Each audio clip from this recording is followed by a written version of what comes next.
Now, Bronte, there's been some great reporting in the Mirror, and I love this yarn. I absolutely love this yarn, about Prince Edward and how he ended up with the title the Earl of Wessex instead of the Duke of Cambridge. Can you please tell us how that happened? Because it is a ripper. Oh, it's a really fun royal fact. So we obviously know that William and Kate became the Duke and Duchess of Cambridge after they got married, but initially that was the title that was supposed to be given to Edward and Sophie. They got married in 1999, but what happened a few months before their wedding was a fantastic movie that I think we've all probably seen a few times, came out named Shakespeare in Love.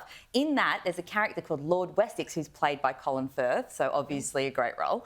And apparently Edward was very inspired by that and said, that actually sounds pretty good, and went with that title instead, which set history there, which is that he became the Earl of Wessex. Sophie, of course, then became the Countess of Wessex, and William and Kate, you know, as it all rolled on. Cambridges. There you go. But we nearly had a whole different set. I love that story. I love those things, because it feels like everything is so set in royalty, and I love how this is a little bit spontaneous. Yep.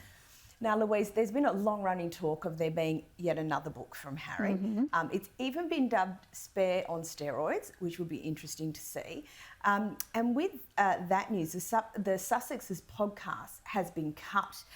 We've seen a Spotify executive come out and speak about, let's just call it, his working relationship with the couple. Actually, let's take a quick look at what that Spotify executive, Bill Simmons, had to say about working with Harry.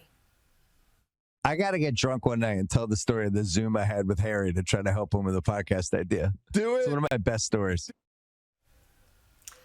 And that's not all of it. There'll be more later in this show. We'll unpack it then. But for the moment, Louise, if the Sussexes have lost this Spotify income stream, do you reckon that'll kick Harry into gear for another book? Well, that's $29 million they're not going to get their hands on, the Spotify deal. Look, possibly he may have more fuel in the tank, as it were, but I think Meghan's the dark horse here. I think it's maybe time for her to unleash her tell-all memoir, because the whole Oprah thing, it is terrifying as well. And also, that although the royals can't really control Harry, they certainly cannot control Meghan, and she will talk and talk and talk. So there's no way of nipping that in the bud at all. So I'd see more danger coming from her autobiography, Her Truth, which would be Oprah on steroids, I think. Terrified. She's like, oh my God, don't I want to read it, but I'm like terrified for more. Bronte, I've got a little less than a minute, but on the flip side, there's rumours out of the royal family that they're feeling a little bit more at ease. They think Harry has had all he's had to say. Maybe they're not thinking about what Meghan has to say. What are your thoughts on that? Every single time I've thought that was the case, I've been wrong. I thought that after Oprah, so I'm hesitant to say it again. But I would say it does seem like he has fired all that he has, and the royal family probably feels the same. What else can he possibly say? He said so much. So maybe there's a little bit of reassurance for them in that. Surely it's all been said at this point. Let's hope so. I don't know, because I like you, I keep thinking that we've got to the end of it, but there just seems to be more.